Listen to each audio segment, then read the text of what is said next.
Welcome to The Circuit, Wayne Hills' one and only show for everything tech. I'm your host, William Logian, and this is my co-host, Mason Sneed. This week, we're talking all about biotech, but before we get to that, let's show what's been happening in the world of tech. Earlier this month, Microsoft dropped security update support for Windows 7. Windows 7 has been out of service for a while, but Microsoft allowed users to pay for security updates. A lot of important devices such as hospital scanners and production line equipment run off outdated software reliant on Windows 7. This sudden refusal to continue support means that these devices are now at risk of being compromised by new threats. Considering how expensive and important the equipment is, this is going to be a huge issue for industries relying on Windows 7. That's pretty unfortunate, but there's some other news on the Mac side of computing. Apple is allegedly planning on adding touchscreens to their MacBook Pros around 2025, something Steve Jobs was talking about ever since the launch of the iPhone. Paired with their new OLED displays and the M2 chips, these will be some of the best ultra-thin laptops on the market. Apple might finally be on equal grounds with other laptop manufacturers and seems to be moving back to their roots by implementing old ideas. It's pretty interesting to follow developments in computing, where recently Elon Musk's Neuralink has been making waves in the world of tech. So Mason, what is Neuralink? Neuralink is a neurotechnology company that is trying to produce devices that can be placed into the human brain, allowing for a direct connection between the brain and computers. Their initial aims are to use their technology for medical purposes, such as treating paralysis, but they plan on expanding in the future. Currently, they have successfully implanted devices into brains of several animals and have been able to read brain signals from said animals. Neuralink has also had monkeys controlling computers using the chip, and we are waiting for approval for human testing. That's wild. We're actually coming to an age where we will have computers in our brains. That's so wild, in fact, that I think we need to hear what some of the students at Wayne Hills have to think about this. That's actually amazing. I can think a lot of ways we can adapt this technology into our everyday lifestyle. Holy yo, that's crazy. When is this coming out? Wow, that's crazy. That seems like high-level stuff. This is incredible. How exactly does it work again? This is really astonishing what technology has come up to. To have monkeys be doing this is actually crazy. I don't know how he's doing that, but this microchip must work. It's kind of scary when thinking about this as our future. I mean, I feel like there are tons of ways to do this. Think about it. You could probably get a chip to fix paralyzed people. It's kind of cool to see that this might actually wind up being our future. I'd probably keep experimenting on monkeys, but if it comes to humans, then yeah, I'll put one in my brain, even my kid's brain. They definitely were surprised. Other than the brain, I've also heard some things about the fourth industrial revolution, where we will probably have more artificial body parts than real ones. How true do you think that is, Mason? So, when it comes to the idea of, the fourth industrial revolution, you think of it as this whole big thing that from almost one day to another, it's just instant change. But no, that's not how it was. At least for me, when I think of the industrial revolution, the first one, I thought of it as more of a change that happened in maybe a year or not even. So it was a gradual change, not only in technology but in mindset. They were going towards this new age of thinking about manufacturing and the way they did things, right? So we're thinking that with this, it's going to take a while, but it might eventually happen, right? Oh, it'll definitely happen, especially at the rate of this. Because this opens an entire, number one, there's two reasons for this. There's the economic reasons, which currently there's no competition other than Neuralink, because, maybe there's a few, small companies that are trying to do little things, but what Elon's trying to do is absolutely insane for where we're at right now. 10 years ago, think of where we were at 10 years ago. Yeah, this was science fiction back This was then. absolute science fiction. Now they're actually getting, animals to control computers with their brains. Yeah, it's like sorcery now. Yeah, there was a monkey that played Pong. He got bananas for playing Pong. So, I know you said that Neuralink's initial aim is for medical purposes, and they are trying to use it for research as well, but what else are we advancing in the world of prosthetic medicine? Prosthetic medicine? There was another study that's been currently being worked on where people have been trying to 3D print organs to essentially just, number one, there wouldn't be a long line of waiting list for organ donors. People could just, buy the organ. They could just get what they needed, and it would be, number one, very effective, a lot cheaper because someone wouldn't die, and then the dead kidney have to go into the new kidney. And it would also just improve the medical field insanely. 3D printed organs, it's 3D printed organ. Yeah, I think the one thing we have to worry about is that, especially in the States, that we don't follow the trend that medicine has been following lately, where we do have treatments for a lot of the big issues, but they're blocked by a giant paywall, and most people can't achieve them. But I think the benefit of this technology is it makes it significantly cheaper, being the only cost for skilled labor becomes the surgery to implant the organ, and it's also much safer now.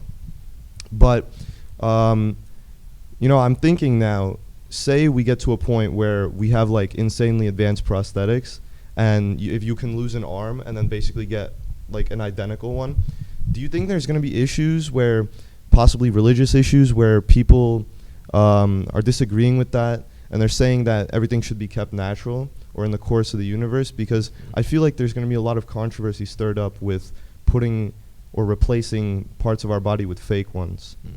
I feel as though throughout history there's always been a backing or like a pushback against, I guess you could say, advancements in technology for religious reasons. For example, the Enlightenment, the entire thing was pushing back against the church in the name of science, and that was what ended up like kind of starting what would eventually lead to some of the greatest minds to ever be born, like some of the most insane technological advancements from, because I think it was thousands and thousands and thousands of years. There was almost no technological advances, and then in the past, like, I want to say, give or take, like 300 years, we went from wheelbarrowed donkeys to like F-18 jets that can fly at like 1,000 miles an hour, and it's like, what happened? Yeah, so I think I agree on that. I think there will be some pushback from both sides, just because that's the nature of humans. But what's interesting to think is we've gotten to a point where it's no longer the actual external devices that are limiting our progress as humans, but now we're moving towards internal innovation, and we're trying to sort of turn people into machines and kind of perfect things, which I feel like is the direction we're headed. On top of that, they're talking about ways to alter genetics to help fix genetic diseases, but that starts issues about people wanting to create the perfect child and genetic engineering and the ethics of that. So how much do you think the government should be stepping into these fields? Because we're getting to a point where we could be altering the way we see humans as like creatures or as organisms. I mean, as the most advanced, I guess you could say, the most advanced animals on the planet, it makes sense that we want to try to keep improving not only ourselves but everything around us. So when it says that, when you mentioned the genetic like makeup of everything, if you were able to make a human who is stronger, more intelligent, and like just almost better in almost every way, and you had the ability to do that, why would you not do that? Well, there comes a point where, say, somebody with more malicious motives, say someone who well, what I'm thinking about is there are a few games that play with this idea, and there's a little bit of media that plays with this idea, and they have these like dictators who basically create super armies. So if we have this kind of technology, I think we have to make it like sort of limited, because if we give free domain to everyone, at some point it's probably going to fall into the wrong hands.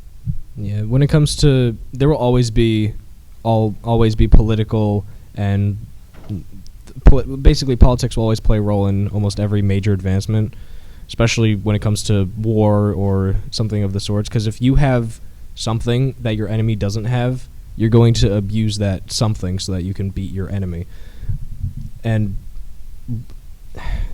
it's honestly kind of sad to think about that we have all these amazing technologies and they're being put into something I would say is not really has a point to it.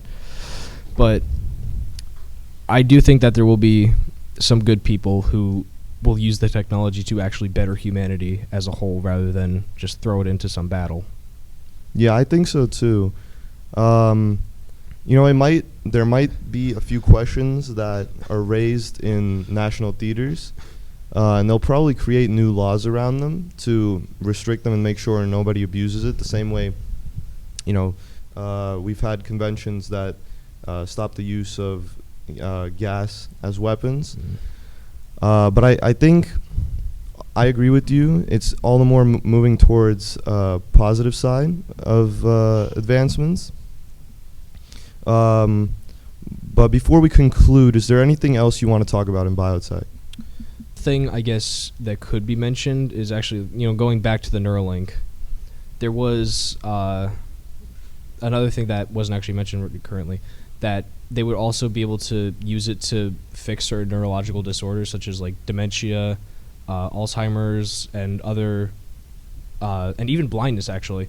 Be able to fix blindness by putting, because every part of your brain is basically, you could summarize it into working for a different part of your body. Like a certain part of your brain works for your arms, some works for your legs, and some works for your vision. There's a big thing in the back of your head that works for vision. So they were thinking of putting the Neuralink there and then having it connected to like GoPro mount on your forehead or something, and it would be able to deliver the signals to your brain and be able to restore vision for people who literally have never either lost their vision in some sort of accident or were just born without it.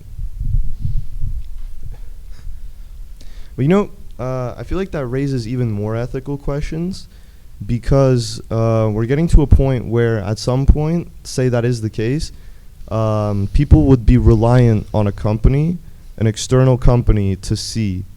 And not to say that, necessarily that company is going to do anything bad, but that does create this, again, this economical reliance on this technology. So I feel like if we go through with Neuralink, and if it gets fully developed, it has to be pushed towards something that's very highly government regulated, because putting that, giving people, a company, access to people's brain data, especially when we have already so many controversies with data going through social media, that's like going into some risky territory. Mm-hmm.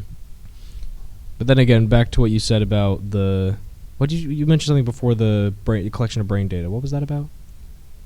Genetic enhancement? Not genetic enhancement. It was like a few sentences about, I think it was about one company kind of being financially reliant on something. You can make the same argument. Oh, yeah, our medical industry. You can make the same argument about the medical industry. We rely on them to keep us healthy and not dead. So you could say the same thing about that as you would, for example, Neuralink. And I think as the technology gets better, there's going to be more and more companies similar to Neuralink, in the fact that some sort of brain chip or something that would be able to help. So I think that eventually this is going to become a bigger thing, and who knows, maybe even in the next 10 years, everyone we know will have a chip in their brain. I probably won't. But yeah, it's crazy to think about. It's just insane. All right, yeah, so again, the issue is a little bit more widespread than specifically this. So if we want to make improvements in Neuralink, we would also have to make improvements in general medicine. Mm-hmm. But with that, this was a very interesting episode. Thank you for watching. I hope you enjoyed, and we'll see you next week on the circuit. Goodbye.